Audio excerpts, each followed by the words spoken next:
Hello, Peter. What's going on, man? Nice to meet you. Right back at you. It has been a crazy year. Yeah, it's been a crazy year for everything, right? Yeah, it's one thing when you talk about how the world's going to be coming to an end. It's quite another when it's like here and now. Yeah.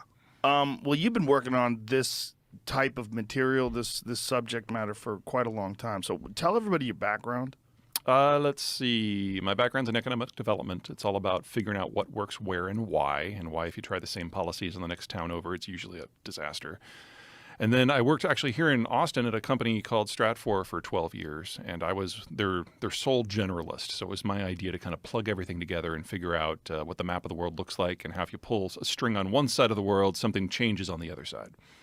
Well, your perspective on sort of global interactions with China and Russia and the United States and the energy supply and the food supply, I have not heard before. I haven't heard it as comprehensively as I've seen you put it together, so I'm kind of excited to talk to you about this. So when let's I guess we should start it with Russia. When Russia invaded Ukraine, you were not surprised. Not even a little. No. You expected this. And you felt like this is inevitable and this is just something that was always going to happen and it's not going to just stop at Ukraine. No, not even remotely. The Russian space is among the worst farmland in the world. And so they've never been able to generate enough income to have a road network. Everything has to be moved by rail.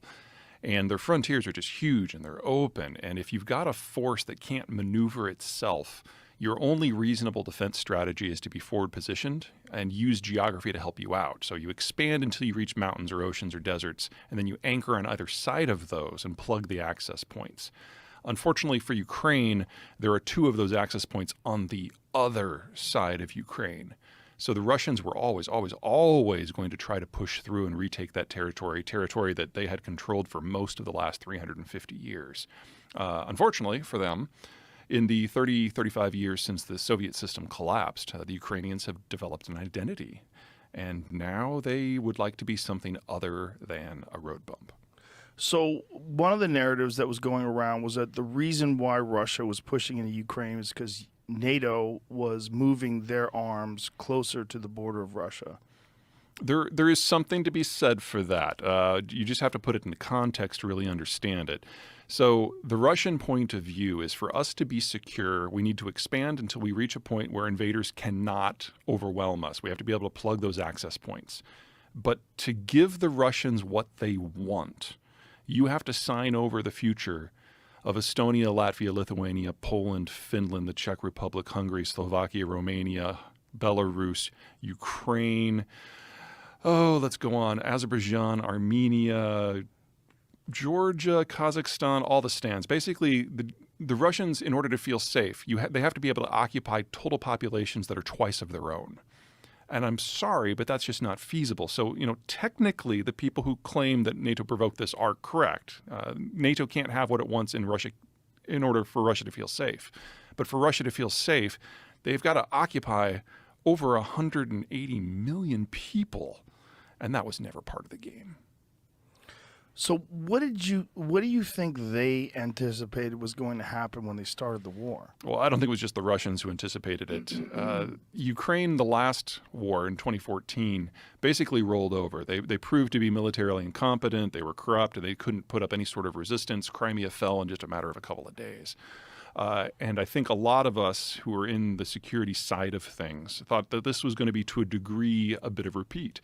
Now, excuse me, I was probably one of the more optimistic people for Ukraine because I had seen them develop a culture and seen them arm and train and had seen it be meaningful.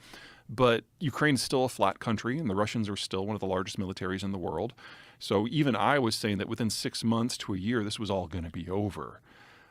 But the Ukrainians have surprised to the upside, and probably most importantly, the Europeans didn't just roll over and let this happen like they did the last 7 times that the Russians have gone on the warpath since 1999.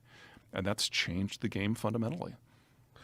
And when you look at it going forward, if people didn't anticipate that the Ukrainians were going to be able to fight back as well as they have, and then you look at it going forward, like where does this go?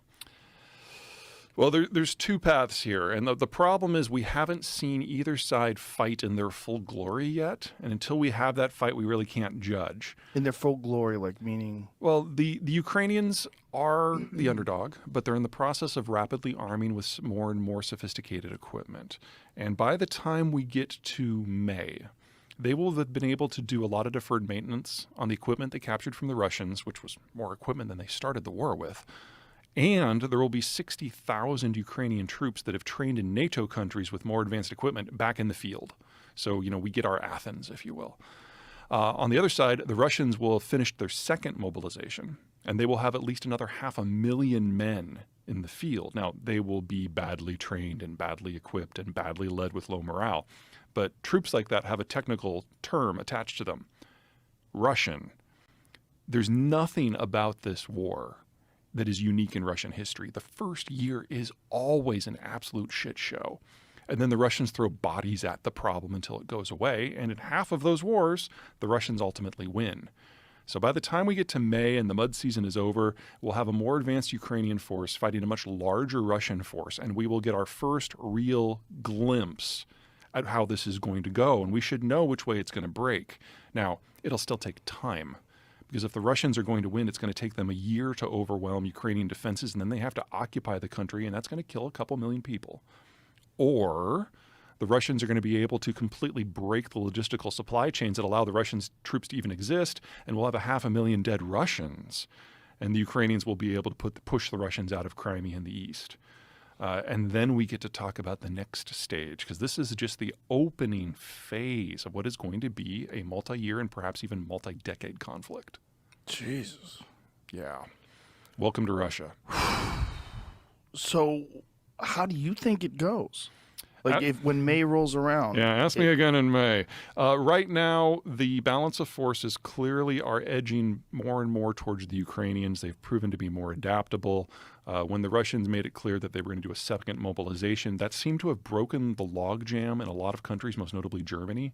And we now have armored vehicles up to and including some light battle tanks, which I know all the tankies out there are going to hate that term. But anyway, armored vehicles that have some serious firepower are going to be coming now. The Bradleys from the United States specifically. And that is it's a tool that the Ukrainians have not had. So every time the Ukrainians have achieved a tactical breakthrough, they can only push as far as their infantry can run. Now their infantry is going to be mobile. And in a war of movement to this point, the Russians have proven that they're absolutely incompetent.